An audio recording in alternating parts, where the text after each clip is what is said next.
The smell of proofing dough was the only thing that kept my head above water. In the blue, pre-dawn hours of Oakhaven, my kitchen was a sanctuary. Flour, water, salt, time. Those were the only variables I could control. If I followed the rules, the bread rose. If I stayed small, I stayed safe. I adjusted the flame on the deck oven, my movements mechanical. At 29, my hands were a map of my survival, scarred from burns and calloused from kneading. Every loaf I pulled from the heat was a brick in the wall I'd built between my daughter and the life we'd fled in the city.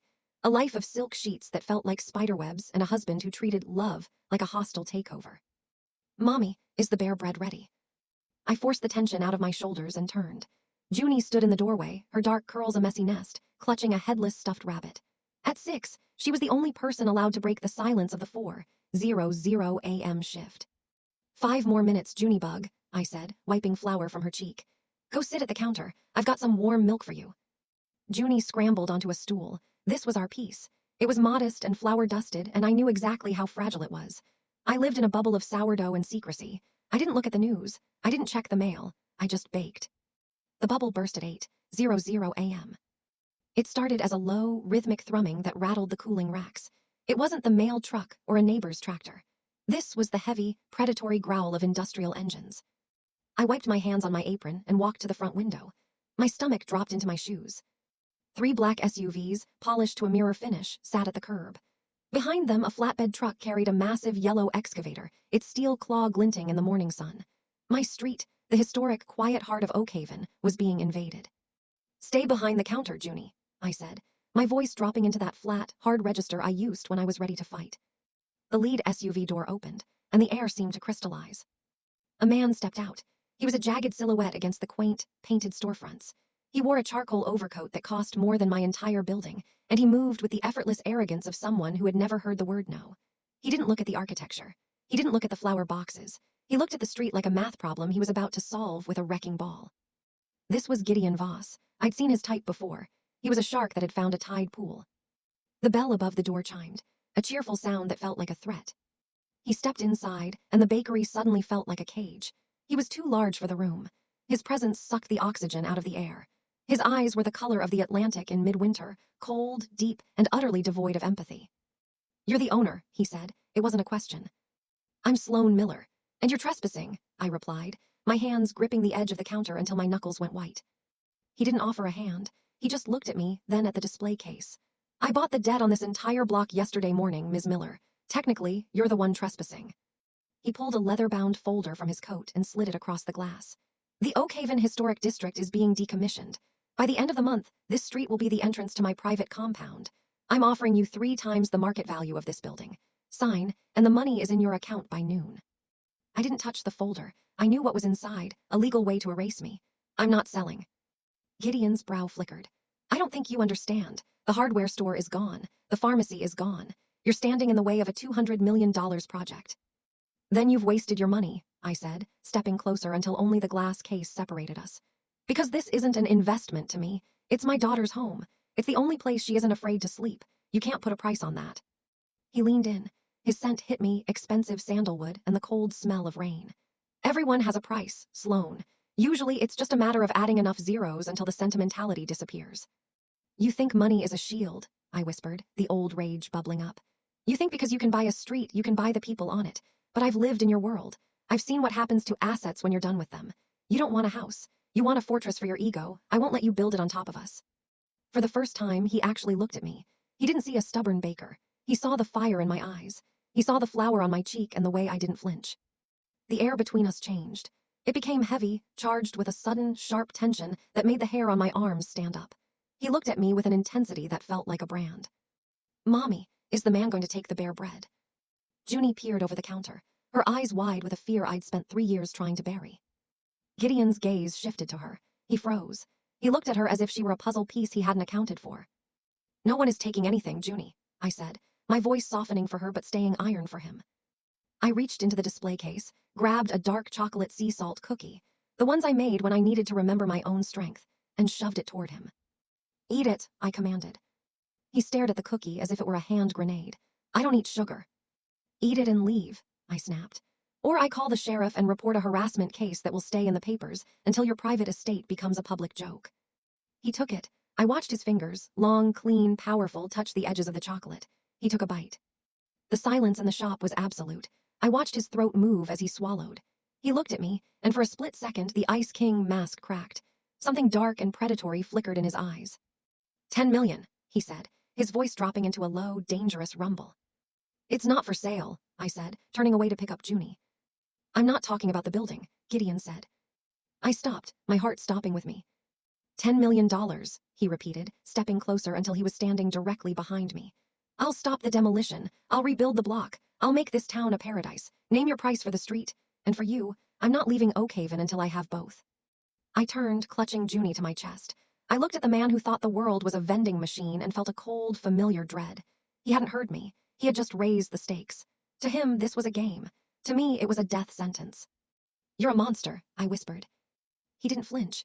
I'm a man who gets what he wants, Sloane, and right now I want the hearth. He walked out, the bell chiming behind him. I watched through the window as he signaled the flatbed truck. The excavator didn't move toward my shop. It backed away. Gideon Voss wasn't going to tear my bakery down. He was going to surround it. The siege had begun. The excavators didn't leave. They sat at the end of the block like yellow gargoyles, their engines silenced but their presence screaming. Gideon Voss hadn't moved his machinery. He just paused the countdown. I didn't sleep that night. I stayed in the kitchen, the blue light of the industrial fridge the only thing keeping me company. I scrubbed the counters until my shoulders ached. I prepped double the amount of sourdough, my hands moving with a frantic, desperate energy. If I kept working, the walls wouldn't feel like they were closing in. If I kept the oven hot, the cold Atlantic gray of Gideon's eyes wouldn't be able to find me in the dark. By 6:00 a.m., the bell chimed. I didn't even look up. We're not open for another hour, Mrs. Gable. I'm not Mrs. Gable. The voice was a low, velvet rasp that made the hair on my neck stand up. I straightened, the bread knife in my hand feeling like a very small, very pathetic shield. Gideon Voss stood by the door. He wasn't in the charcoal overcoat today. He wore a navy sweater that looked soft enough to drown in, the sleeves pushed up to reveal forearms that were corded with muscle and dusted with dark hair. He looked less like a corporate shark and more like a man who was settled in for a long stay. You're late, I said, my voice steadier than I felt. He checked a watch that probably cost more than my delivery van. It's exactly 6. You start the coffee now. I start the coffee for my customers. You're a squatter. He didn't argue. He walked to the counter, his eyes scanning the racks of cooling muffins and the gold-crusted loaves. He looked at the bakery the way he'd looked at the street, like he was calculating the structural integrity of my life. I've moved into the Oakhaven Inn, he said. I've taken the entire top floor. I'll be having my breakfast here every morning. I don't serve breakfast. I sell bread. Then I'll buy the bread. He reached into his pocket and laid a crisp $100 bill on the glass. Keep the change. I want the same cookie I had yesterday, and a black coffee. I don't have cookies this early. Then I'll wait. He sat down at the small, two-person table in the corner, the one with the wobbly leg I'd been meaning to fix. He looked absurd there. He was a creature of glass and steel towers, of boardrooms where the air was thin and the stakes were lethal. Here, surrounded by lace curtains and the smell of cinnamon, he looked like a predator waiting for the tall grass to move. I ignored him. I went back to the workbench, slamming a mound of dough onto the floured surface with more force than necessary. Thwack, fold, push. You're running from something, he said. I froze. The dough felt like lead under my palms. I'm an independent business owner, Mr. Voss. I don't have time for your psych evaluation. You don't have a digital footprint, Sloane. No social media. No records of you before 3 years ago. You moved to a town that doesn't even have a stoplight and bought a building that was falling apart. I heard the chair creak as he leaned back. People only move to Oakhaven to disappear or to die. You look too full of life to be dying. I turned, the flour on my hands feeling like war paint. Maybe I just like the bread here. Or maybe you like that the sheriff is 70 and the nearest interstate is 40 miles away. He stood up, walking toward the counter. I'm not here to tear your life down, Sloane. I told you, I want to build you a paradise. Your paradise is a cage, I whispered, the old panic clawing at my throat. I've had a man try to save me before, Gideon. It always starts with a house and ends with a lock on the door. I'm not playing this game. This isn't a game. He reached across the counter. He didn't touch me, but he hovered close enough that I could feel the heat radiating off him. I didn't come to Oakhaven for a resort. I saw a clip of a town council meeting 6 months ago on a local news feed. You were in the background, arguing about a zoning permit. You looked like you were ready to set the world on fire to save a single tree. My breath hitched. 6 months ago. He'd been watching me for 6 months. I couldn't get you out of my head, he continued, his voice dropping into that dangerous, intimate rumble. The way you stood, the way you didn't look at the camera. I bought this block because it was the only way to get you to look at me. And now that you are, I'm not letting go. You're insane. I said, backing away until I hit the industrial oven. I'm relentless, he corrected. The door chimed again. This time it was Mrs. Gable, followed by the usual morning rush of fishermen and shopkeepers. The atmosphere in the bakery shifted instantly. The air became thick with whispers. Everyone in Oakhaven knew who Gideon Voss was by now. They knew he'd bought the street. They knew he was the reason the excavators were idling. But they didn't know. He was looking at me like I was the only thing in the room that mattered. Gideon didn't move. He stayed at the counter watching me serve the customers. He watched me wrap loaves in brown paper. He watched me laugh with the postman. He stayed for 3 hours, drinking 4 cups of black coffee, his eyes never leaving me. It was a siege. He wasn't using a wrecking ball, he was using his presence. He was staking a claim in front of the whole town.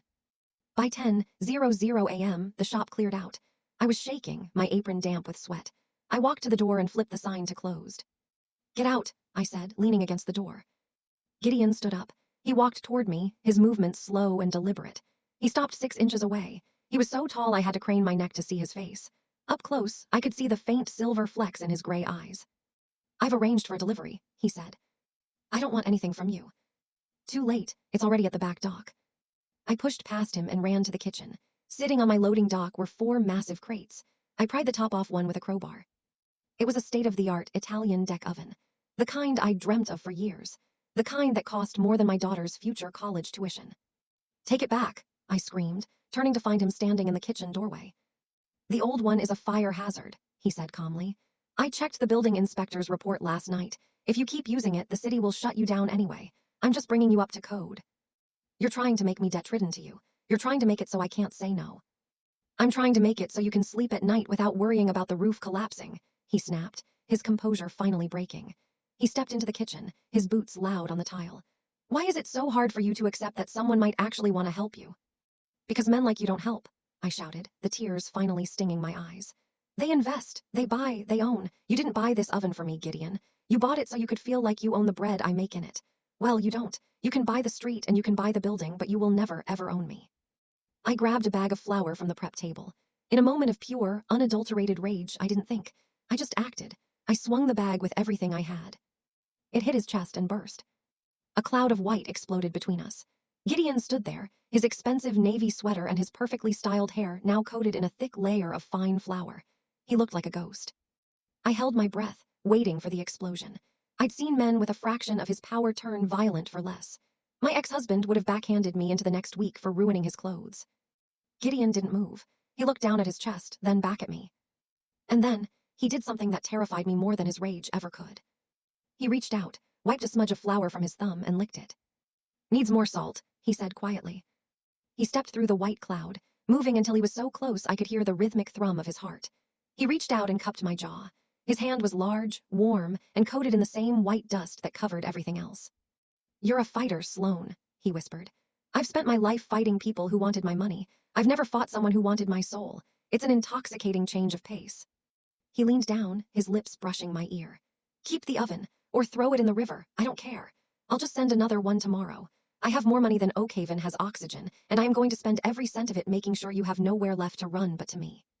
He pulled back, his eyes searching mine for the crack in the ice. I felt it then, a terrifying, traitorous spark of heat in the pit of my stomach. I hated him. I was terrified of him. But as he stood there, covered in my flour and looking at me like I was his entire world, I realized I was in much more danger than I'd thought. Gideon Voss wasn't just trying to buy my bakery. He was trying to colonize my heart. Mommy, why's the man white like a snowman? Junie stood in the doorway, rubbing her eyes. Gideon looked at her, and the predatory edge in his eyes softened into something unreadable. He looked at my daughter, and then he looked back at me. Because your mother is very good at making a mess, he said to Junie. He turned and walked out the back door, leaving a trail of white footprints across my kitchen floor. I stood there, trembling, as the silence of the bakery rushed back in to fill the space he'd left. I looked at the Italian oven. I looked at the white footprints, and I realized that for the first time in 3 years, the walls weren't just closing in. They were disappearing, and I was standing wide open in the middle of a war I didn't know how to win. The new oven sat in my kitchen like a Trojan horse. Every time I looked at its polished chrome and digital display, I felt a phantom leash tightening around my neck. I tried to push it toward the loading dock, but it was 500 pounds of billionaire-funded guilt that wouldn't budge. By the 3rd morning, the Ice King had become a permanent fixture. Oakhaven was a small town with a long memory, and the gossip was moving faster than the tide. Gideon Voss wasn't just a man in an SUV anymore, he was a phenomenon. He donated a new scoreboard to the high school and paid for the roof repair on the community center. To the town, he was a savior. To me, he was a predator baiting a trap. "He's back," Mrs. Gable whispered, leaning over the counter as I bagged her rye. I didn't need to look. The air in the shop always turned cold and sharp just before the bell chimed. Gideon walked in, carrying a small, brightly colored box. He didn't look like a snowman today. He was back to his tailored perfection, a black turtleneck and trousers that made him look like a shadow come to life. He didn't go to his table. He walked straight to the counter where Junie was coloring. "For the rabbit," he said, sliding the box toward her. Junie looked at me, her big eyes questioning. I felt the old, familiar bile rise in my throat. This was how Caleb had started. Small gifts. Kindness that came with a price tag. "We don't accept gifts, Mr. Voss," I said, my voice like a serrated blade. Gideon didn't look at me. He kept his gaze on Junie. "It's a head, for the rabbit. I noticed it was missing yesterday." Junie's jaw dropped. She gingerly opened the box. Inside was a hand-stitched, vintage-style rabbit head, complete with long velvet ears. It was a perfect match for her ragged doll. "Mommy, look," she breathed, her face lighting up with a joy that I couldn't afford to kill. "Take it to the back, Junie," I said, my heart hammering. She scrambled off the stool, clutching the box like a treasure. As soon as the door swung shut behind her, I leaned over the counter, my face inches from his. "Don't you ever use her again," I hissed. "You want to fight me? Fine, but leave my daughter out of it." "I'm not fighting you, Sloane," he said, his voice a low, terrifyingly calm rumble. "And I'm not using her. I'm a man who pays attention to details. The rabbit was broken. I fixed it." "You don't fix things. You buy them so they belong to you." He reached out, his fingers brushing the flower on my forearm. I flinched, but I didn't pull away. I couldn't. His touch felt like a live wire, dangerous and addictive. "Is that what you think?" he asked. "That I want to own you?" "I know you do.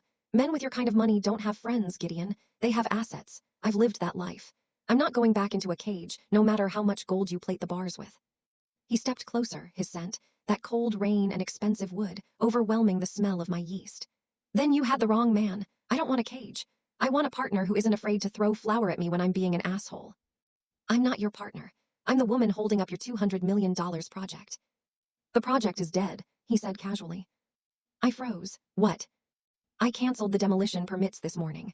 I'm not building a resort. I've decided to build a residence instead. Just one house. On the lot next to this one." My head spun. The lot next to the bakery was an overgrown patch of weeds and wild roses.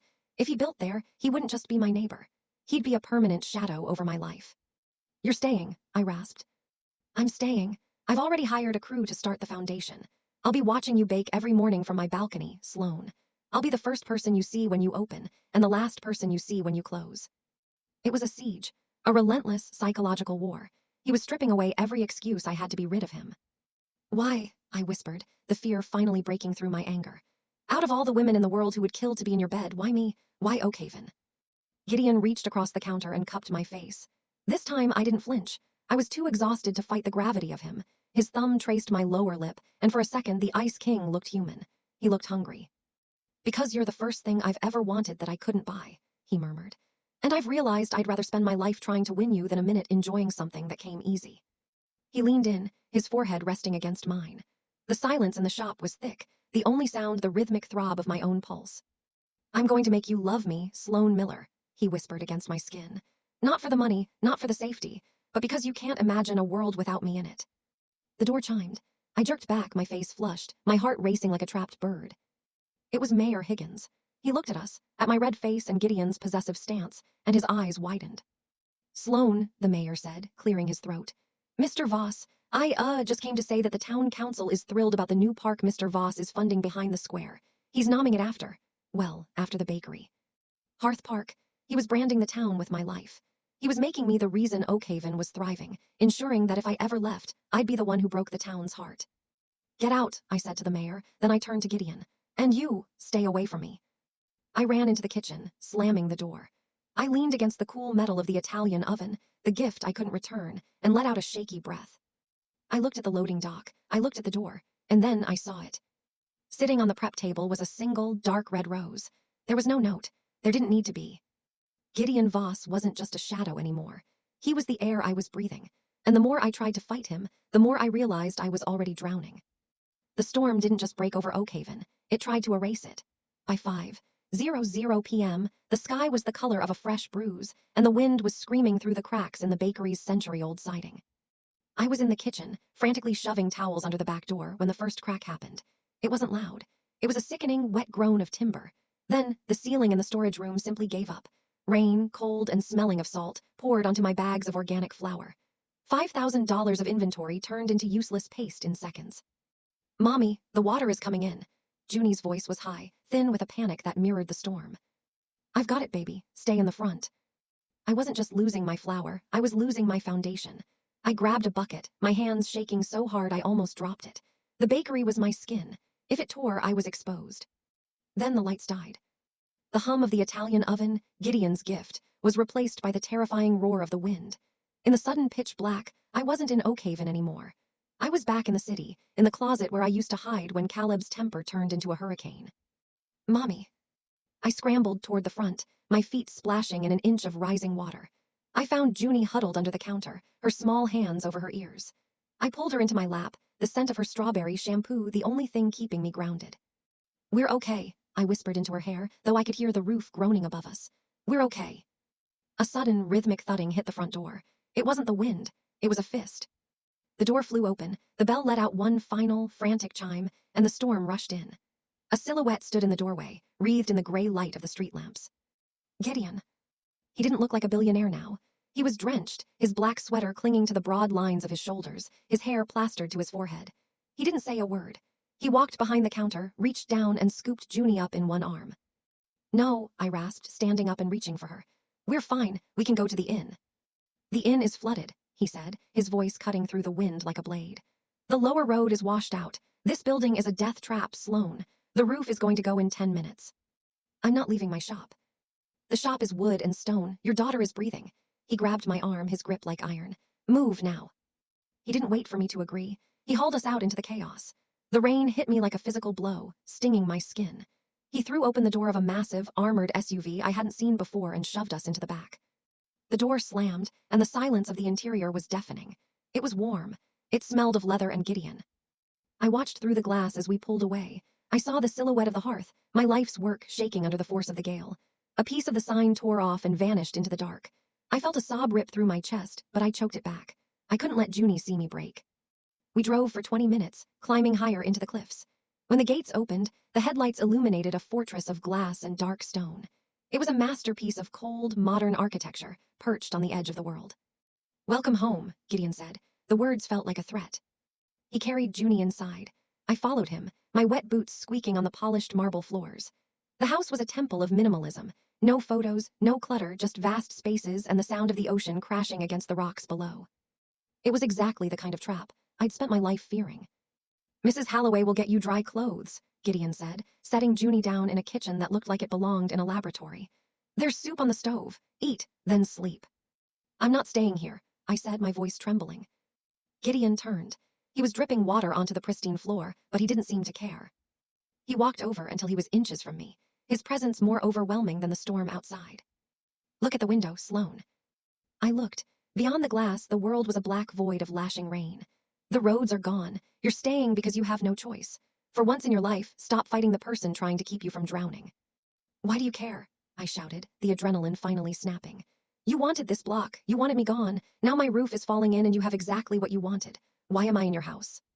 Gideon stepped into my space. He reached out and grabbed my hand. He didn't hold it gently. He gripped it, forcing me to feel the heat of his palm against my frozen skin. "Because if you die, there's no one left in the world worth winning," he hissed. "You think I want your bakery? I want your fire. I want the woman who throws flour at me, and I'm not letting a goddamn storm take her before I do." He let go of my hand, but the mark of him stayed. He looked at Junie, who was watching us with wide eyes. "Go with Mrs. Halloway," he told her, his voice softening with a jagged effort. "She has a room with a bed that looks like a castle, and no rain can get in here, I promise." Junie looked at me. I was defeated. I was wet, I was terrified, and I was broke. I nodded once. As soon as they left the room, Gideon turned back to me. The Ice King was gone. There was something raw and predatory in his eyes, a hunger that wasn't just about the bakery or the land. "There are clothes in the master suite," he said. "Take a hot shower before you freeze." "I'll sleep on the sofa."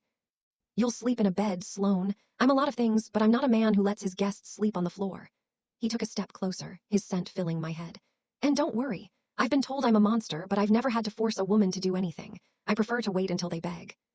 He walked away, leaving me standing in the middle of his glass palace. I looked at the marble, the high-tech lights, and the dark ocean outside.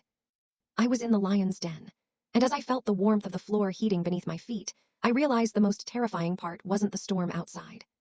It was the fact that for the first time in 3 years, I didn't want to run. The master suite was a landscape of slate gray and silence. I stood in the center of the room, dripping onto a rug that probably cost more than my daughter's education, and realized the clothes Gideon had mentioned were already laid out on the bed. A soft, cream-colored cashmere sweater, leggings, even a brand of thick wool socks I'd mentioned liking to the postman 3 months ago. I froze, the dampness of my skin turning into a localized frost. It wasn't just that he had clothes, it was that he had my clothes. Not my actual ones, but the exact sizes, the exact brands, the exact colors I preferred. I didn't take a shower. I stripped in the middle of the dark room, my breath hitching as I pulled the cashmere over my head. It felt like a soft, expensive skin, a brand. I walked out of the suite and down the long, echoing hallway toward the room where Mrs. Halloway had taken Junie. I found her in a bed that did, indeed, look like a castle. She was fast asleep, her ragged rabbit, now sporting its new, perfect head, tucked under her chin. Sitting in a chair by the window was Gideon. He had changed into a dark robe, a glass of amber liquid in his hand. He wasn't looking at the storm anymore. He was looking at my daughter. "She's a light sleeper," he whispered, not turning around. "Like you." "How do you know how I sleep?" I stepped into the room, my pulse a frantic drumbeat against my ribs. "I told you, Sloane, I pay attention." He finally turned, his eyes raking over me in the cream sweater. He didn't look triumphant. He looked hungry. "The clothes fit." "You've been stalking me," I said, the words jagged and raw. "The flour, the socks, the toys, this isn't paying attention. This is a dossier. You didn't just buy the block, Gideon. You've been building a file on my life." Gideon stood up, the movement fluid and dangerous. He walked toward me until I could see the silver flecks in his pupils.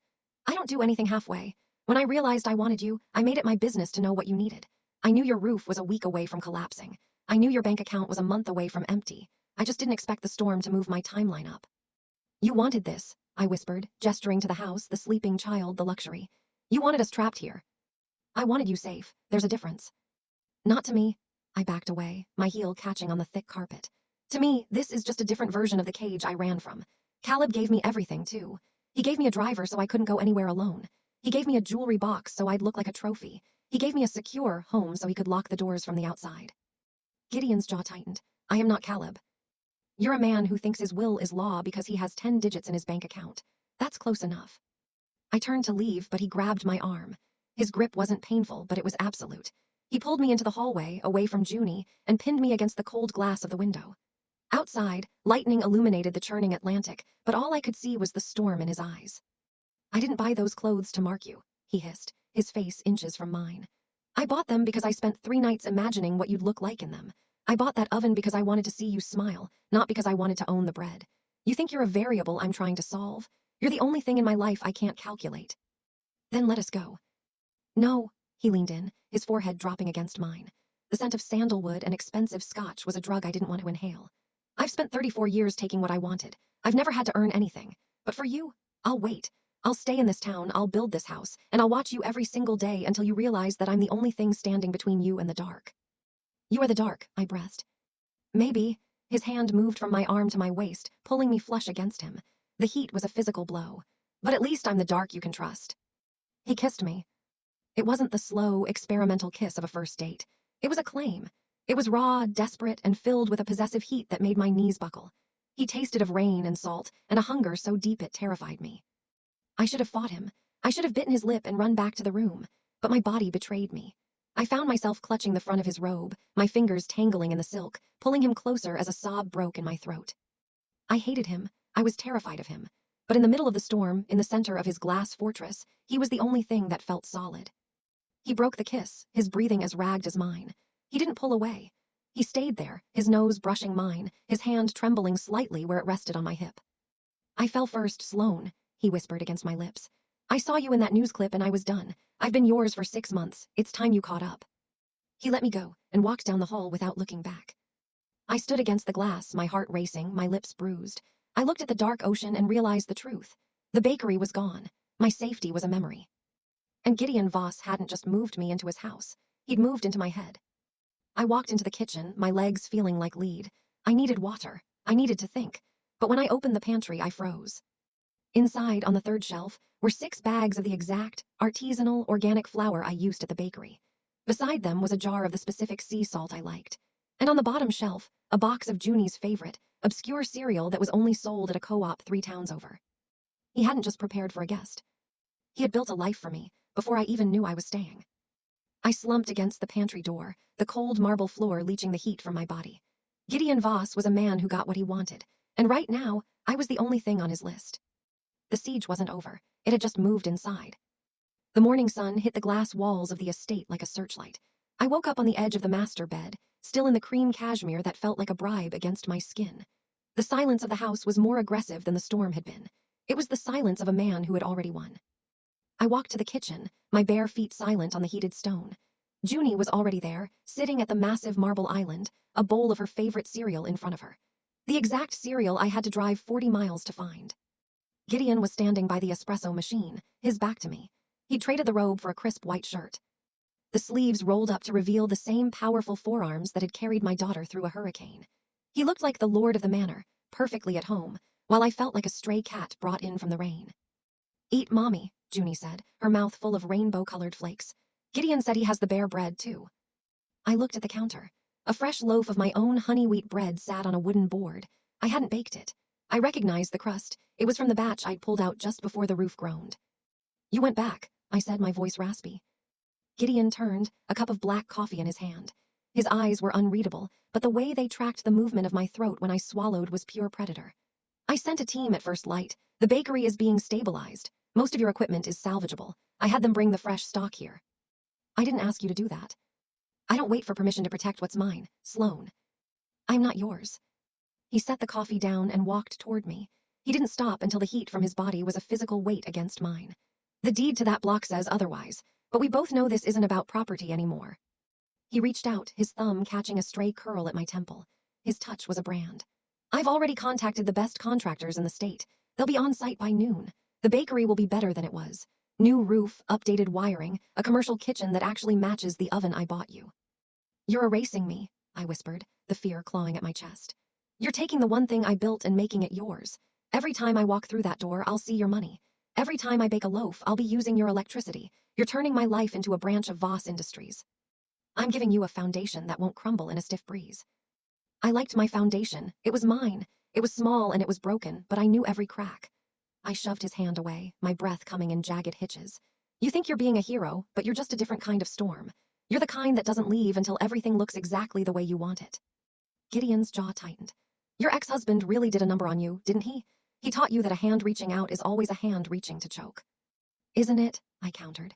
"You've spent 6 months stalking me. You've mapped out my daughter's cereal and my preferred brand of socks. You've moved us into your house under the guise of safety. When do the doors lock, Gideon? When do I have to start asking for a key to the gate?" Gideon leaned in, his face inches from mine. The smell of sandalwood and coffee was intoxicating, a drug I was terrified of craving. "The doors are already locked, Sloane, against the rest of the world, not against you. You want to leave. The keys are in the bowl by the door. The SUV is gassed up, but you won't go." "Why not?" "Because you know that as soon as you step off this cliff, you're alone again. And you're starting to realize that being alone is just a different kind of cage." He was right. That was the most terrifying part. I looked at Junie, who was happily swinging her legs, oblivious to the war happening 3 feet away. She felt safe here. For the first time in 3 years, she wasn't looking over her shoulder. Gideon was buying my daughter's peace of mind, and I was the one who was going to have to pay the debt. "I'm going to the bakery," I said, turning away. "The roads are still being cleared of debris. You'll stay here until Miller calls and says it's safe." "I don't take orders from you." Gideon grabbed my waist, spinning me back to face him. His hands were large and hot, pulling me flush against the hard planes of his chest. "In this house, you do. I've spent my life making sure the people I care about don't end up under the rubble. You can hate me all you want, Sloane. You can scream, you can throw flour, you can tell me I'm a monster, but you will stay where I can see you." "Why me?" I asked, the words breaking. "Why are you doing this to me?" Gideon's gaze softened, but it wasn't a comfort. It was a deeper kind of danger. He reached up, his fingers sliding into my hair, tilting my head back. "Because I've spent 34 years in a room full of people who only saw my net worth. Then I saw you. You looked at me like I was a pile of trash on your sidewalk. You didn't want my money. You didn't want my name. You just wanted me to get out of your way." He leaned down, his lips brushing mine. "I've spent my life being the hunter. I didn't know how much I wanted to be the one who got caught." He kissed me again. It wasn't the claim of the night before. This was a slow, agonizingly deep exploration. It tasted of surrender and salt. I felt my resolve melting, my hands reaching up to grasp the front of his shirt, my fingers tangling in the expensive fabric. I was falling. I was falling into the trap, and the worst part was, I was the one holding the door open. He broke the kiss, his forehead resting against mine.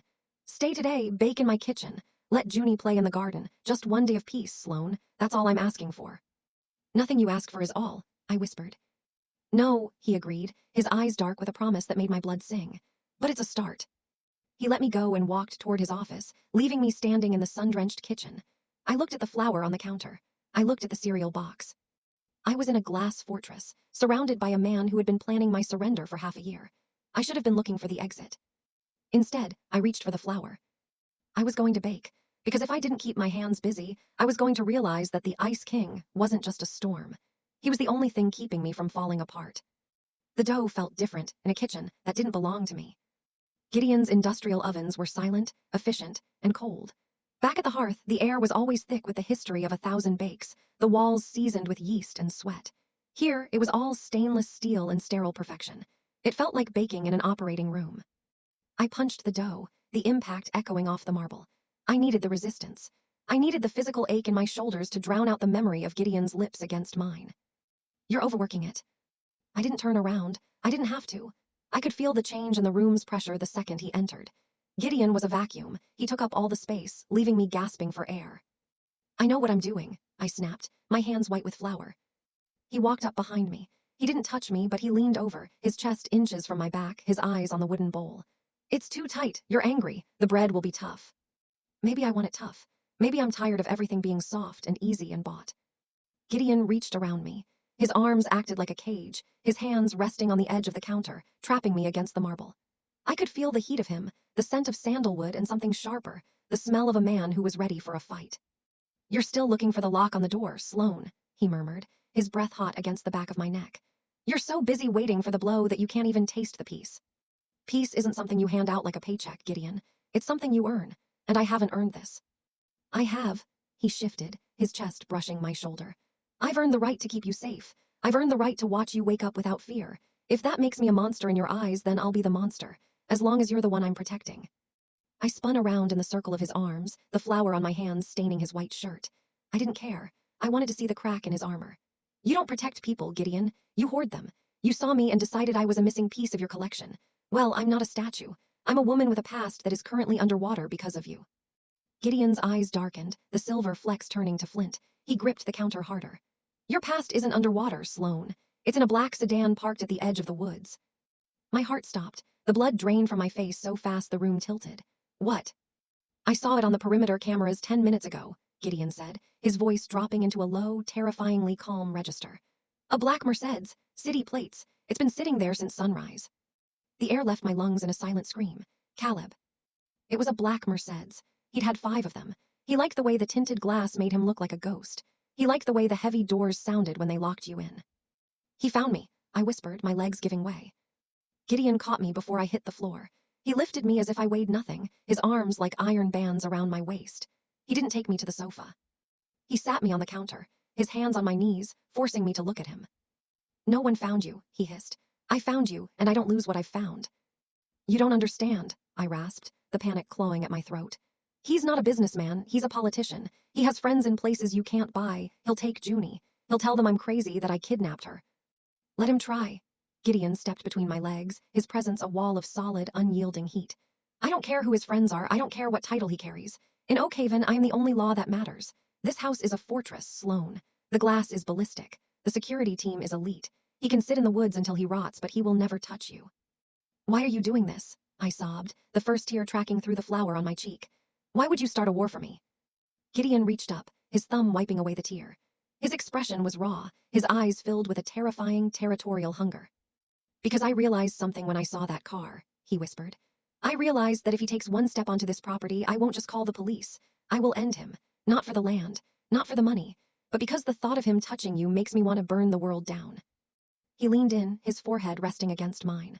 I told you I fell first. I wasn't lying. I've been building this cage for 6 months because I knew this day would come. I knew you were running. I just didn't realize I'd be the one who wanted to make you stay. The house felt different now. The glass walls didn't look like a trap anymore, they looked like a shield. I looked at Gideon, the man who had stalked me, bought my life, and forced me into his world. He was a predator, but he was my predator. "Junie," I gasped. "Where is she?" "She's in the theater room with Mrs. Halloway. There are 2 guards at the door. She's safe, Sloane. I promise you on my life." I slumped against him, my face buried in the crook of his neck. I hated that I needed him. I hated that his money was the only thing standing between me and a nightmare. But as I felt his heart beating steady and strong against my chest, I realized the Ice King wasn't cold. He was a furnace, and I was the one who was finally starting to burn. "Don't let him in," I whispered into his skin. Gideon pulled me closer, his hand tangling in my hair, holding me with a possessive strength that should have terrified me. Instead, it was the only thing that felt real. "He's already dead," Gideon murmured. "He just doesn't know it yet." I looked out the window, past the manicured gardens and the high-tech fences, toward the dark line of the woods. Somewhere out there, the man who had broken me was waiting. But inside, the man who wanted to own me was standing guard. And for the first time in 3 years, I wasn't the one who was afraid. The house was too quiet. It was a sterile, expensive silence that made the blood roar in my ears. Every time a tree branch scraped against the ballistic glass, my heart jumped into my throat, expecting to see Caleb's face peering through. I couldn't stay in that bed. The sheets were too soft, the room too large. It felt like waiting for a sentence to be carried out. I crept down the stairs at 2:00 a.m., my bare feet silent on the cold marble. I needed the kitchen. I needed the smell of flour and the physical weight of dough to remind me that I still existed outside of Gideon's protection. I didn't turn on the lights. The moonlight streaming through the floor-to-ceiling windows was enough. I found a bowl, a bag of his organic flour, and started to work. I wasn't making bread for the bakery. I was kneading the fear out of my skin. Push, fold, turn. "You're shaking." I didn't scream. I just closed my eyes and leaned my weight into the counter. Gideon was a shadow in the doorway. He wasn't wearing the charcoal coat or the crisp white shirt. He was in black sweatpants, his chest bare, his skin looking like hammered bronze in the moonlight. "I'm fine," I whispered. "You're a liar, Sloane." He walked toward me, his movements fluid and silent. He stopped right behind me. He didn't touch me, but the heat of him was like a physical pressure. "You're thinking about him. You're wondering if he's still out there in the dark." "Aren't you?" I turned around, the flour on my hands leaving white streaks on my leggings. "You're the one with the cameras and the guards. Is he gone?" Gideon reached out, his hand hovering near my waist before he pulled it back.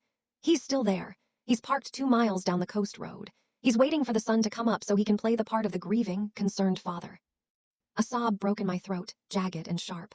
"He'll win, Gideon. You don't know how he works. He doesn't use wrecking balls. He uses whispers. He'll make me look like an unfit mother who ran away with a dangerous man. He'll use your money against me." "He can't use what I've already burned," Gideon said. His voice was a low, terrifying growl. "I spent the last 4 hours on the phone, not with lawyers, with people who know where Caleb hides his own skeletons. He thinks he's the predator, Sloane. He has no idea I've been hunting people like him since I was 20. "Why?" I stepped into his space, my chest heaving. "Why do you care so much? It's just a block of land, it's just a baker. You could have 1,000 women who don't come with a psychopathic ex-husband and a child." Gideon's eyes were dark, turbulent pools of silver. He reached out, his fingers tangling in the hair at the nape of my neck, tilting my head back. "Because I've spent my life surrounded by things that have a price," he whispered, his face inches from mine. "My parents saw me as a stock option. My friends saw me as a bank. Then I saw you. You looked at me and saw a monster. You didn't want anything I had. And for the first time in my life, I wanted to be the man who deserved to give you everything." He leaned down, his forehead resting against mine. "I fell first, Sloane. I fell for the way you hold that little girl. I fell for the way you look when you're covered in flour and fighting me. I'm not protecting an asset. I'm protecting my soul." The air between us snapped. It wasn't about Caleb anymore. It wasn't about the bakery. It was the raw, terrifying realization that I was losing the only war that mattered. I'd spent 3 years building a fortress around my heart. I told myself that men like Gideon were the ultimate trap. But as he stood there, half naked and fierce in the moonlight, I realized the truth. He hadn't trapped me. He'd found me. "I'm terrified of you," I breathed, my hands reaching up to grasp his bare shoulders. His skin was hot, his muscles corded like steel. "You're too much. You're too powerful. You make me want things I swore I'd never want again." "Good," he murmured, his lips brushing mine. "Because I want to be the only thing you want. I want to be the reason you stop running." He kissed me, and the world outside the glass walls vanished. It was a desperate, hungry collision. It tasted of salt and sourdough and a 3-year-old thirst that was finally being quenched. He lifted me onto the counter, his hands sliding up my thighs, pulling me flush against his heat. I didn't fight him. I couldn't. I wrapped my legs around his waist, my fingers digging into his back, pulling him closer until there was no space left between us. I had fallen, and I had fallen so much harder than he ever could, because for Gideon, this was a choice. For me, this was a surrender. I was letting the Ice King into the only place I had left to hide. He broke the kiss, his breathing ragged, his eyes searching mine. Stay with me, Sloane, not because of Caleb, not because of the storm. Stay because you know that I'm the only man who will ever love you enough to destroy the world for you. You're a monster, I whispered, even as I pulled him back down for another kiss. You're a monster, he promised. I looked past him, through the glass, toward the dark line of the woods where my past was waiting. For the first time, I didn't feel like a runner. I felt like a queen standing next to a king. The siege was over, but as I felt his heart beating against mine, I realized the real drama was just beginning. Because now that he had me, I didn't think he'd ever let me go. The morning didn't bring peace. It brought a heat that had nothing to do with the rising sun. I was startled awake by a sound that made my blood turn to slush. It wasn't the wind or the distant drone of Caleb's car. It was Junie, a low, wet whimper coming from the guest suite down the hall. I was out of bed before my eyes were fully open. I stumbled into her room, the cream cashmere sweater twisted around my waist. The sight that met me was a punch to the gut. Junie was tangled in the expensive, high thread count sheets, her face a terrifying shade of scarlet. Her dark curls were plastered to her forehead with sweat, and her breathing was a shallow, frantic whistle. Junie bugs, look at mommy. I pressed my hand to her forehead. It was like touching a stovetop. Oh God, no. The panic didn't just arrive, it detonated. I wasn't in a billionaire's estate anymore. I was back in the townhouse in the city, 5 years ago, holding a 4-month-old Junie while Caleb screamed that I was overreacting to her first ear infection. He'd taken my keys. He told me I was a hysterical child. I had sat in the dark for 8 hours, watching her turn blue, praying she wouldn't stop breathing. I scooped her up, her small body limp and burning against mine. Gideon. I didn't care about the midnight kiss. I didn't care about the pride or the power struggle. I was a mother, and my child was on fire. Gideon, I screamed again, running into the hallway. He was there in seconds. He must have been in the gym. He was wearing nothing but black shorts, his skin glistening with sweat, his chest heaving. He took one look at my face and the shaking bundle in my arms, and the Ice King vanished. Give her to me, he commanded. She's too hot, Gideon, she's too hot. I need a hospital, I need to go. Sloane, breathe. He stepped into my space and took Junie from me. He didn't do it gently. He did it with the same absolute authority he used to buy companies. He held her against his chest, his large hand supporting her head. She's having a febrile seizure. It's a spike in temperature. I've already called the private medical team. They're landing the helicopter on the north lawn in 10 minutes. A helicopter, I rasped, my knees buckling. Sit down. He didn't wait for me to comply. He sat me on the edge of the hallway bench and knelt in front of me, still holding my daughter. Look at me, Sloane. Caleb is 2 miles away, but he can't get past my gates. The air is the only way out. She's going to be fine. I'm not letting anything happen to her. The next hour was a blur of high-tech efficiency and raw, jagged terror. The medical team arrived, not a harried ER doctor, but a specialist and 2 nurses who treated Junie like she was made of glass. They set her up in the guest suite, hookups and monitors humming in the silence. It was a virus, they said. A common childhood bug exacerbated by the stress of the storm and the move. They gave her fluids. They brought the fever down. But I couldn't move. I sat in the chair by her bed, my fingers digging into the velvet upholstery, waiting for the other shoe to drop. Waiting for the moment Gideon would tell me he'd called Caleb. Waiting for the bill I couldn't pay. Gideon didn't leave. He had showered and changed into a soft gray shirt, but he didn't go back to his office. He sat on the other side of the bed. He didn't talk about contracts. He didn't mention the $200 million project. He just watched the monitor. You should sleep, he said, his voice a low vibration in the quiet room. The doctor said the worst is over. I can't. I looked at him, my eyes burning. Caleb used to tell me I was a bad mother every time she got a sniffle. He'd say I was too weak to take care of her, that I was going to kill her with my incompetence. Gideon's jaw tightened, a cord of muscle standing out in his neck. Caleb is a coward who used a child to break a woman. He's not here, Sloane, I am. That's what scares me, I whispered. You're here, and you're everything. You're the doctor and the helicopter and the fortress. What happens when you decide I'm not enough either? What happens when you decide you can do a better job of raising her because you have the resources I don't? Gideon stood up and walked around the bed. He didn't pull me into his arms. He knelt in front of my chair, his hands resting on my knees. I don't want to replace you, Sloane. I don't want to be the man who owns your life. He looked at the sleeping girl, his expression softening into something so vulnerable it made my heart ache. I spent my whole life thinking that family was a liability, something people used to control you, but watching you with her, watching the way you fought for her in that storm, I realized I don't want to own you. I want to be worthy of you. He reached out and took my hand. His palm was hot, his grip steady. I'm not a father. I don't know the first thing about 6-year-olds, but I know that I'd give every cent I have just to make sure she never looks at a man the way you look at Caleb. And if that means I have to be the one who reads the bedtime stories and checks for monsters under the bed, then that's who I'll be. A sob broke in my throat, but this time it wasn't fear. It was a terrifying, beautiful surrender. Junie stirred, a small, sleepy groan. Mommy. I leaned over her, brushing the damp curls from her face. I'm here, baby. I'm right here. Gideon, she whispered, her eyes fluttering open. Is the rabbit okay? Gideon reached for the box on the nightstand, the one with the hand-stitched rabbit head. He placed it in her small hand. The rabbit is on guard duty, Junie, and so am I. Junie smiled, a weak, flickering thing, and drifted back to sleep. Gideon stayed. For 48 hours, he didn't leave the room for more than 10 minutes at a time. He sat on the floor and read a book about a dragon to her when she woke up.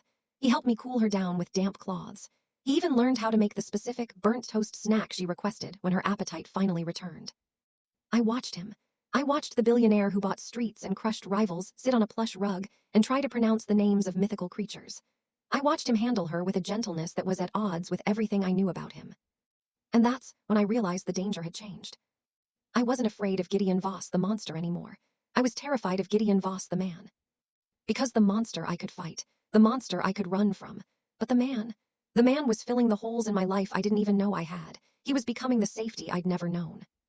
On the third night, when Junie's fever was finally gone and she was snoring softly, Gideon found me in the kitchen. I was staring at the Italian oven, my hands covered in flour once again. I was making a batch of thank you cookies, even though the words felt too small. He walked up behind me, his arms sliding around my waist. He didn't say anything. He just pulled me back against his chest, his chin resting on my shoulder. She's fine, Sloane, he murmured. The car in the woods is gone. Miller ran his plates and let him know that if he stepped a foot in Oakhaven, the local authorities had a warrant for his arrest regarding certain financial irregularities I may have uncovered. I leaned back into him, the warmth of his body seeping into my bones. You did that. I told you, I'm relentless. He turned me around in his arms, his eyes searching mine. Now stop baking for 10 minutes and tell me what you're thinking. I looked up at him, at the man who had stayed, who had read to my daughter, who had fought my demons without asking for a single thing in return. I'm thinking that I've spent 3 years trying to be a runner, I said, my voice barely a whisper. And for the first time, I think I'm ready to stop. Gideon didn't smile. He just looked at me with an intensity that made my breath hitch. Good, because I've spent 6 months waiting for you to realize that I'm not the cage, Sloane. I'm the home. He kissed me then, and it wasn't the hungry claim of the night before. It was a promise. A slow, deep, terrifyingly real promise. I had fallen harder than he ever could. Because for Gideon, this was a pursuit. For me, this was the end of the road. I looked at the flour on the counter, the sourdough rising in the bowl, and the man holding me like I was the most precious thing he'd ever bought. The Ice King hadn't melted. He just found a way to keep me warm. But as I looked toward the darkened windows, I felt a shiver. Caleb was gone, but men like that never really disappeared. They just waited for the lights to go out. Sloane, Gideon's voice was a low warning. Whatever you're thinking about, forget it, I've got you. I know, I whispered. The recovery of the hearth didn't feel like a miracle. It felt like a takeover. While Junie recovered, a small army of contractors, men who moved with a military precision I'd never seen in Oakhaven, worked around the clock. They didn't just fix the roof. They replaced the windows with shatterproof glass. They installed a security system that could monitor the heartbeat of a squirrel 3 blocks away. They turned my humble, flower-dusted sanctuary into a gleaming, high-tech fortress. And Gideon was the architect of every single inch. You're doing it again, he said, stepping into the kitchen of the estate. I was standing at the island, staring at a set of heavy, gold-embossed invitations. They had been delivered an hour ago, the grand unveiling of the new hearth, hosted by Gideon Voss. Doing what? I asked, my voice tight. Holding your breath as if you're waiting for the air to be taxed. He walked up behind me, his heat a familiar, dangerous weight against my back. He leaned down, his chin resting on my shoulder. It's a celebration, Sloane. The town is back on its feet. Your bakery is the most advanced in the state. We should celebrate. I turned in his arms, the invitation crinkling between us. You didn't ask me about a party, Gideon. You didn't ask me if I wanted my name on gold foil. You just decided. Gideon's eyes, usually a cold Atlantic gray, were dark with that restless, territorial hunger I was starting to recognize as his version of affection. I wanted to give you the world. Since you won't let me buy you diamonds, I bought you a legacy. Every person in this town will know that the hearth is untouchable because you are. Because I'm yours, I corrected, a shiver of the old fear trailing down my spine. That's what this is. This party isn't for the town. It's a flag. You're planting a flag in the middle of Oakhaven so everyone knows exactly who owns the baker." Gideon didn't flinch. He didn't even deny it. He just reached up, his thumb tracing the line of my jaw with a possessiveness that made my knees weak. "I told you I was relentless, Sloane. I told you I'd make sure you had nowhere left to run. If the whole world knows you belong here with me, then the shadows can't find you." "The shadows are already here," I whispered. "They're in the way you look at me. They're in the way you've curated my life until I can't find the edges of myself anymore." "Then let me be your edges," he murmured, his lips brushing the sensitive skin below my ear. "Just for tonight, wear the dress I bought, stand by my side. Let me show Oakhaven and anyone else watching that you aren't a runner anymore. You're a queen." I looked at the invitation. I looked at the man who had spent millions just to see me smile, and I felt the terrifying, beautiful weight of the trap. I loved him. I loved him so hard it felt like a physical ache in my chest. But the harder I fell, the more I realized that Gideon Voss didn't know how to love a woman without building a wall around her. The night of the grand unveiling, Oakhaven looked like a movie set. Strings of Edison bulbs crisscrossed the street, casting a warm, amber glow over the newly paved cobblestones. The bakery was unrecognizable. The old wooden sign had been replaced by a sleek, hand-carved piece of ironwood that bore my logo in gold. I stood in the center of the shop, draped in a silk gown the color of midnight. It was backless, elegant, and far too expensive for a woman who spent her days in flour. I felt like a stranger in my own skin. "Mommy, you look like a princess." Junie spun in a circle, her own little velvet dress flared out. Gideon had bought it for her, of course. He'd also bought her a small, matching gold locket with a photo of the three of us inside. He hadn't asked, he just presented it as a fact. "You look beautiful, Junebug," I said, my heart twisting. The bell chimed, and the room went silent. Gideon walked in. He didn't need a tuxedo to command the room, but he wore one anyway. It made him look like a god of industry, sharp, lethal, and devastatingly handsome. He walked straight to me, ignoring the mayor, the council, and the whispering townspeople. He looked at me as if I were the only person in the world, and for a second I forgot to breathe. "The dress was the right choice," he said, his voice a low vibration that thrummed through my heels. "You knew it would be," I said, a spark of my old defiance flickering. "You have the dossier, remember." Gideon smiled, a rare, genuine thing that made the Ice King mask shatter. He reached out, his hand settling on the small of my back, his fingers hot against my bare skin. "I don't need a dossier to know that you look like a revolution, Sloane." He led me outside, where the entire town was gathered. The air was crisp, smelling of pine and the sea. Gideon stepped up to the small podium he'd erected, but he didn't let go of my hand. He kept me flush against his side, his thumb tracing circles on my hip. "Oakhaven is a town of history," Gideon began, his voice projecting without effort. "But history is only valuable if it has a future. I didn't invest in this block because of the architecture. I invested in it because of the heart." He looked at me then, his eyes burning with a public declaration that made my pulse skyrocket. "From this day forward, the hearth is no longer just a bakery. It is a foundation. I've established a grant in Sloane Miller's name to ensure that no small business in this town will ever face a wrecking ball again. This block is hers. This town is her sanctuary, and anyone who threatens that sanctuary will have to answer to me." The applause was thunderous. The townspeople cheered, the mayor beamed, and Junie clapped her little hands. To the world, it was the ultimate romantic gesture. A billionaire saving a town for the woman he loved. To me, it was a brand. He hadn't just saved the bakery, he'd tied it to his name forever. He'd made it so that every time I looked at my own success, I'd see his face. Every time I felt safe, I'd have to remember it was because he allowed it. As the party swirled around us, I found myself standing by the back entrance, needing a moment of air. I looked at the gold-lettered sign, the shatterproof glass, and the high-tech locks. "You look like you're plotting an escape." Gideon was behind me again. He always was. He was the air I breathed, the shadow I cast. "Is it an escape if the door is already open?" I asked, turning to face him. Gideon stepped into my space, pinning me against the cool ironwood of the new sign. His hands settled on the wall on either side of my head, his tuxedo jacket brushing against my silk gown. "The door is always open, Sloane," he whispered, his eyes dark with a raw, agonizing honesty. "I told you, I want you to stay because you choose to, but I will never stop building walls to keep the world away from you. I will never stop being the man who hunts the things that scare you. If that's a cage, then tell me now. Tell me you want me to stop, and I'll burn the whole town down tonight." I looked up at him, at the man who was so terrified of losing me that he tried to buy the very concept of safety.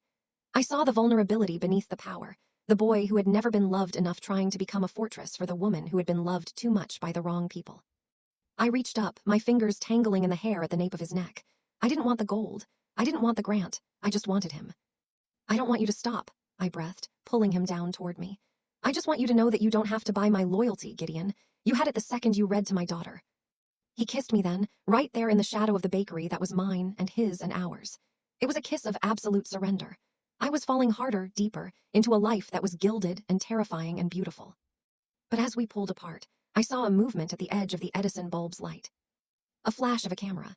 A man in a dark hoodie, blending into the crowd of celebrating townspeople. The unveiling hadn't just introduced me to Oakhaven. It had put me on a stage.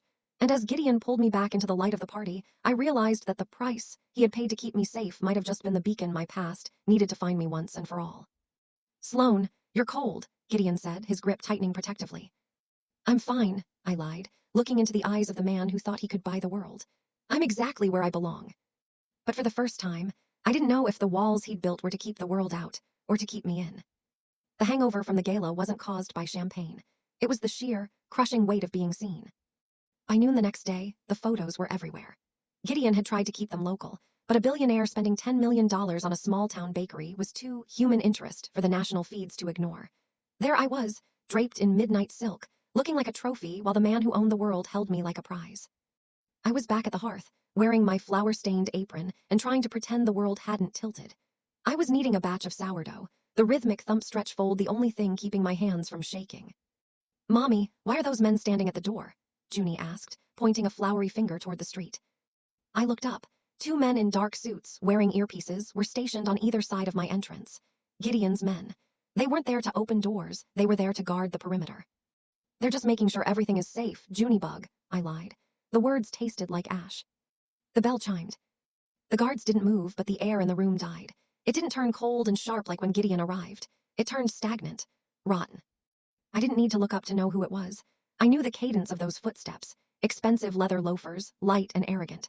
I knew the way he smelled, a cloying, clinical citrus that used to make me feel like I was being sterilized. "Caleb." I grabbed the bread knife before I even realized I was moving. My knuckles were white, the serrated edge glinting under the new, high-tech LED lights Gideon had installed. "Sloane," Caleb said, his voice as smooth as a politician's promise. "You've done well for yourself. A little rustic, perhaps, but certainly a step up from that hovel you were hiding in." He looked exactly the same. Perfectly tailored suit, hair styled to the millimeter, and eyes that held the terrifying vacuum of a man who believed he was the center of the universe. "Get out," I rasped, stepping in front of Junie. "You have no right to be here." "I have every right," Caleb said, his smile widening to reveal teeth that were too white, too perfect. He reached into his pocket and pulled out a folded document. "I have a court order, Sloane, an emergency injunction. Given your recent public association with a man of Mr. Voss's reputation, the court has granted me temporary custody while your fitness is evaluated." The room spun. My ears started to ring, a high-pitched whine that drowned out the sound of the ovens. "No, you lied. You manipulated the system." "I am the system, Sloane. You should have remembered that before you let a billionaire put your face on the front page." He looked at Junie, his expression shifting into a mask of fatherly concern that made me nauseous. "Junie, sweetheart, come to Daddy. We're going for a ride." Junie didn't move. She gripped the back of my apron, her small body trembling against my legs. "No, I want to stay with Mommy and Gideon." Caleb's face didn't break, but his eyes flared. A flash of that cold, senseless rage that had once sent me to the ER with a clumsy fall story. "Mr. Voss is a stranger, Junie. He's a dangerous man. Now don't make this difficult." He stepped toward the counter, reaching for her. I didn't think. I swung the bread knife. It didn't hit him. He was too fast, but it sliced the air inches from his throat. "Touch her and I will kill you," I hissed. Caleb laughed, a jagged, ugly sound. "And there it is. The instability I mentioned in the filing. You're holding a weapon in front of our daughter, Sloane. You're making this so easy." He signaled to the door. 2 more men, not Gideon's, pushed past the guards at the door. I realized then that Caleb hadn't come alone. He'd come with a legal team and a private security detail that carried badges. "Take the child," Caleb commanded. "No," I screamed, pulling Junie behind me. The struggle was a blur of chaos. I fought, I scratched, I bit, but I was one woman against a machine. They pulled Junie from my arms, her screams echoing off the shatterproof glass Gideon had installed to keep us safe. It was supposed to be a fortress, but it was just a cage where I was being picked clean. "Mommy, Gideon, help me." They were at the door when the world exploded. The front window didn't break. It was ballistic, but the door was kicked off its hinges with a force that sounded like a gunshot. Gideon didn't walk in. He arrived like a natural disaster. He wasn't wearing a suit. He was in a black t-shirt and jeans, his skin flushed, his eyes a terrifying, murderous silver. He didn't look like a billionaire. He looked like a wolf that had found the hunters in his den. He didn't say a word. He didn't issue a warning. He hit the first of Caleb's men with a precision that was sickening. A single blow to the throat, and the man collapsed. He grabbed the second man, the one holding Junie, and slammed him against the glass counter. The sound of the man's head hitting the reinforced glass was a dull thud that vibrated in my teeth. Junie was dropped. She scrambled toward me, and I pulled her into the corner, shielding her body with mine. Gideon turned to Caleb. Caleb, for the first time in his life, looked small. He looked like the petty, cruel ghost he was. He fumbled for his documents, his hands shaking. "I have a court order. You're interfering with a legal." Gideon moved so fast I barely saw it. He didn't punch Caleb. He grabbed him by the throat and lifted him off the floor, pinning him against the wall next to the industrial ovens. "I don't care about your paper," Gideon hissed, his voice a low, primal vibration that made my heart hammer. "I don't care about your titles. You stepped into my town. You touched my woman. You terrified my daughter." I'll ruin you," Caleb wheezed, his face turning a mottled purple. "You'll be lucky if I let you breathe," Gideon countered. He leaned in, his face inches from Caleb's. "I've spent the last 6 months buying the judges you think you own. I've bought the firm that handles your dark money. By tonight, you won't just lose custody, you'll lose your career, your freedom, and your name. I will erase you from the earth, Caleb, and I will do it with a smile." Gideon's grip tightened. I saw Caleb's eyes roll back, his legs kicking uselessly. "Gideon, stop," I shouted. Gideon didn't move. He was lost in the monster I'd always feared he was. He was the dark, the relentless storm, the man who would burn the world down just to prove he owned the ashes. "Gideon, please, Junie is watching." That broke him. He looked at me, then at the terrified little girl huddled in my arms. The silver in his eyes dimmed, replaced by a raw, agonizing clarity. He let go of Caleb's throat. Caleb slumped to the floor, gasping for air, clutching his neck. "Get him out of here," Gideon said to his own guards, who were now inside the shop. "Take him to the edge of the county line. If he ever crosses it again, don't call me. Just handle it." The guards dragged Caleb out like a sack of trash. The bakery went silent, the only sound the rhythmic hiss of the ovens and my own sobbing breath. Gideon stood in the center of the room, his chest heaving, his hands trembling. He looked at the flour on the floor, the blood on his knuckles.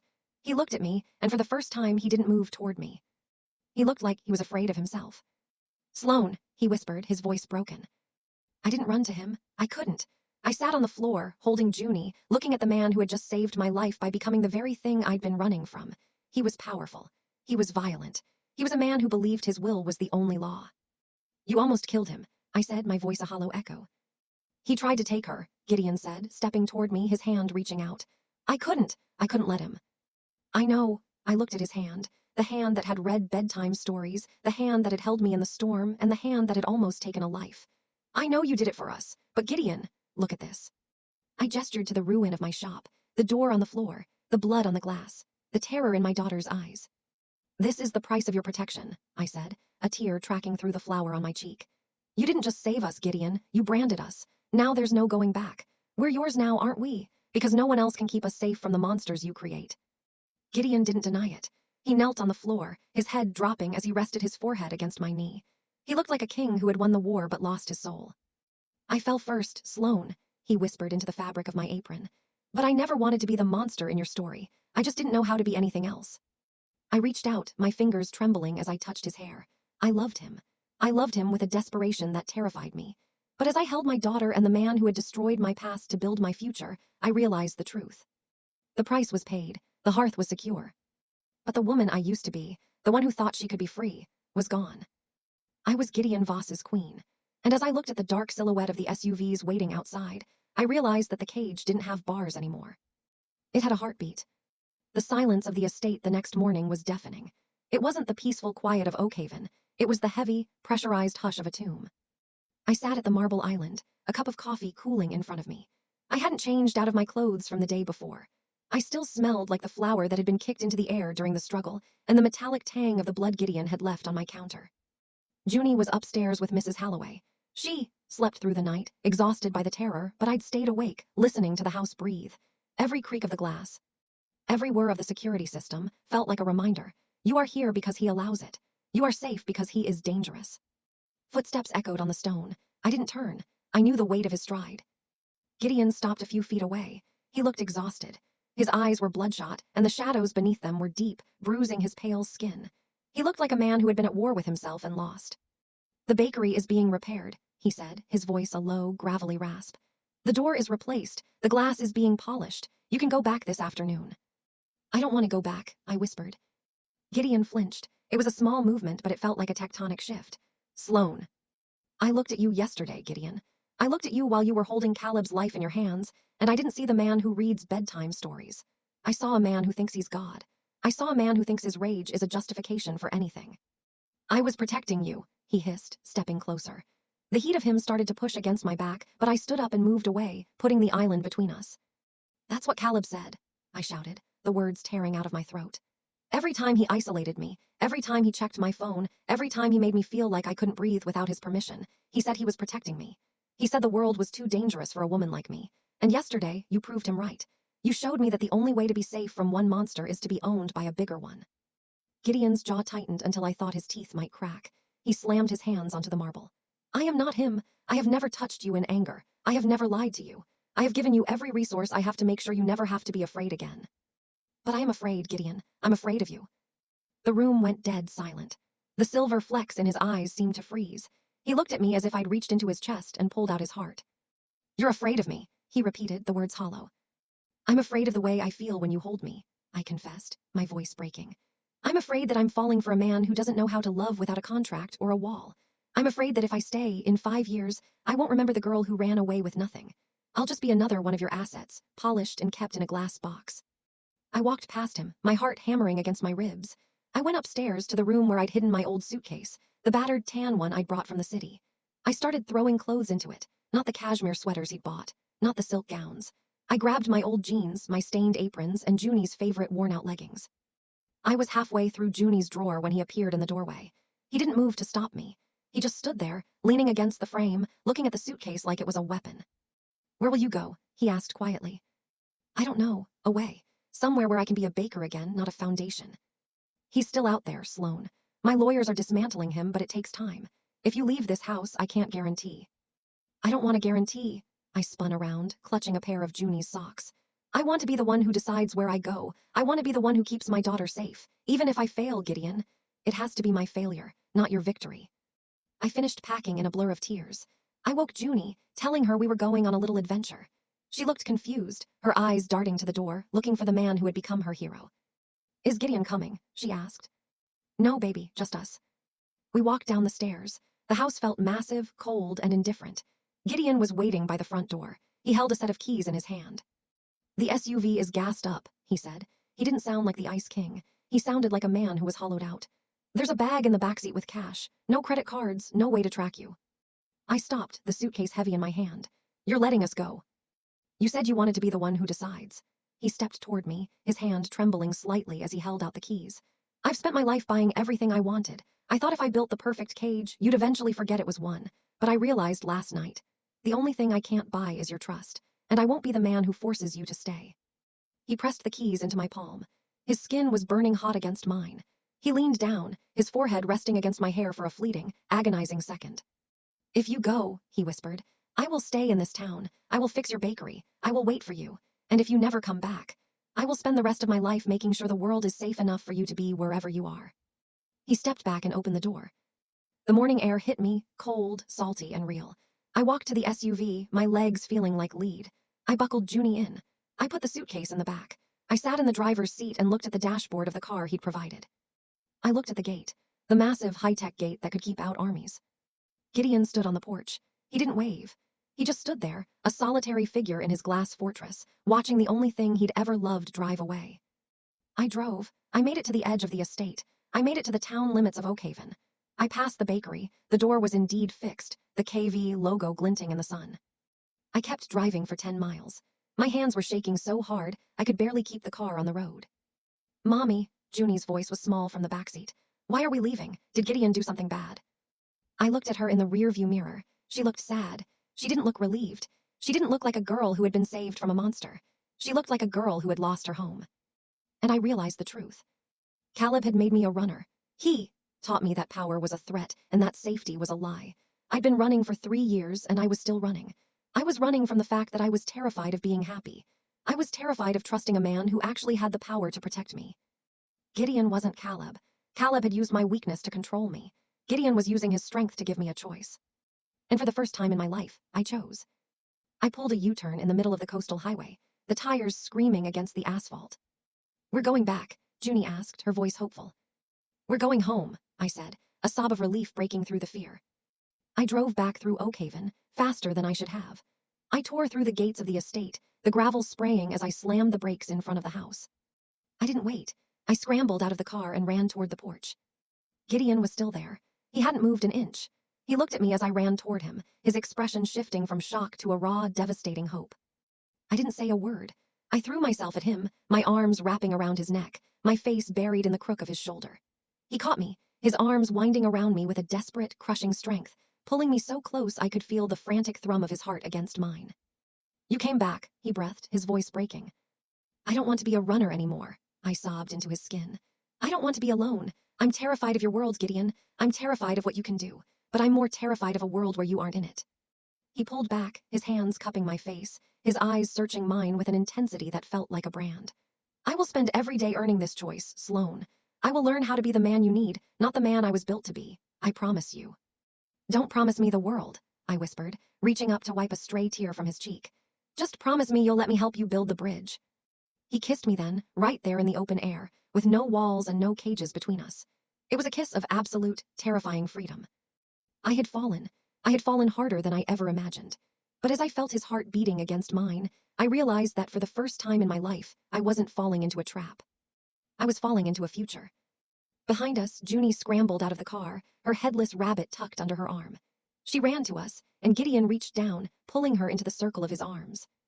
The Ice King and the Baker stood together in the sun. The past was still out there, but for the first time, we weren't waiting for the storm. We were the ones who owned the light. The 6 months following the storm didn't feel like a recovery. They felt like a rebirth. Oakhaven had changed. It was no longer a town people came to in order to disappear. It was a place where they came to be found.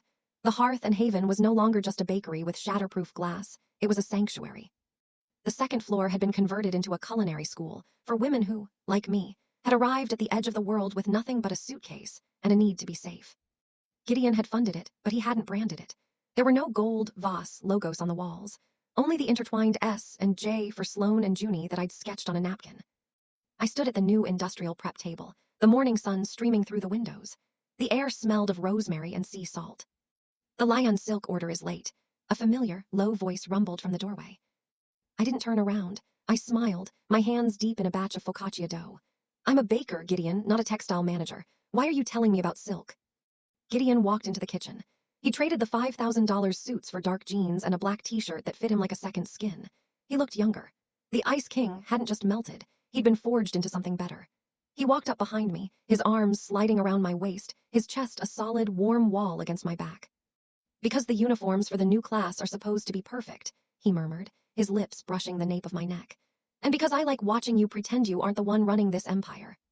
You're the empire builder, Gideon. I just make the bread. No, he said, turning me in his arms. He reached out, his thumb wiping a smudge of flour from my nose.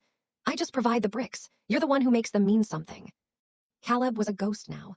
Gideon's legal team hadn't just dismantled his career, they'd surgically removed his influence from the state. He was facing a decade of federal charges for racketeering.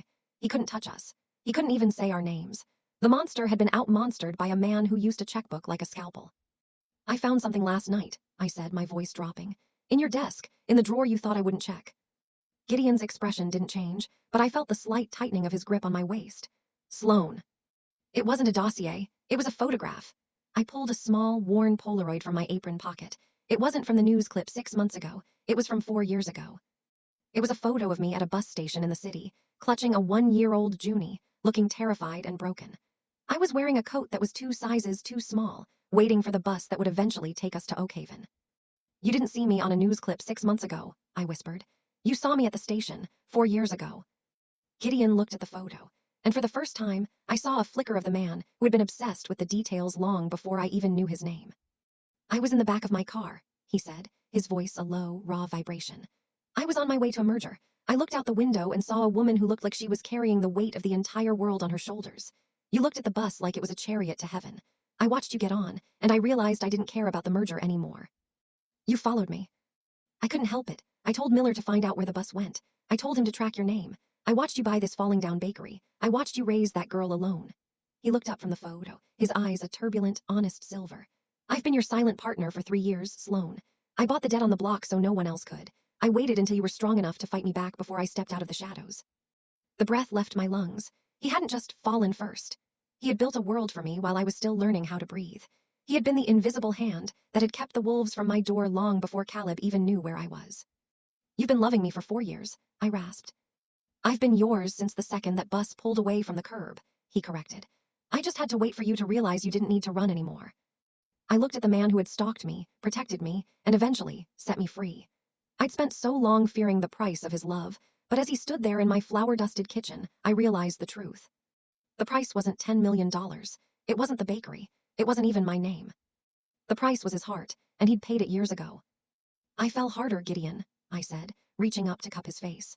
"Because I fell for the man who read stories to my daughter when he didn't even know if I'd stay. I fell for the man who let me walk away just to prove I could." "You were never going to stay away," he murmured, his lips inches from mine. "I'm a man of facts, Sloane, and the fact is you're the hearth. I'm just the one who finally found his way home." He kissed me and the equation was finally solved. No variables, no traps, just us. Outside, the sign for the hearth and haven creaked in the salt air. The town of Oakhaven was awake, the smell of fresh bread drifting through the streets.